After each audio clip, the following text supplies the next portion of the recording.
Ball कराई, राशिद ने खेला और आउट।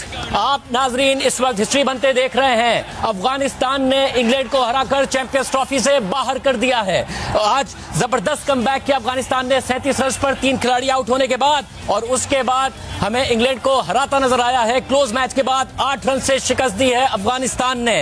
इंग्लैंड बाहर हो गया है टूर्नामेंट से। इब्राहिम जादरान जिन्होंने 2023 के वर्ल्ड कप में अफगानिस्तान की तरफ से पहली सेंचुरी स्कोर की थी, वो चैंपियंस ट्रॉफी में भी पहली सेंचुरी स्कोर करने वाले अफगानिस्तान की तरफ से प्लेयर बने हैं। 177 रन बनाए, 146 गेंदों का सामना किया, जबरदस्त मुकाबला किया और अफगानिस्तान अगले मरहले के लिए क्वालिफाई करने के लिए उसे अब ऑस्ट्रेलिया को हराना होगा, मगर इंग्लैंड को वो चैंपियंस ट्रॉफी से बाहर कर चुका है। इंग्लैंड ने 350 रन बनाकर शिकस्त खाई थी ऑस्ट्रेलिया से, और आज 325 रन के ताकुब में 8 रन से शिकस्त खाई है अफगानिस्तान से। 37 रन पर 3 खिलाड़ी आउट होने के बाद जबरदस्त कमबैक। आखिर के 20 ओवर्स में 200 रन बनाए, आखिर के 10 ओवर्स में भी जबरदस्त 113 रन बनाए अफगानिस्तान ने, जिसकी वजह से आज वो इंग्लैंड को चैंपियंस ट्रॉफी से बाहर करने में कामयाब हुआ है।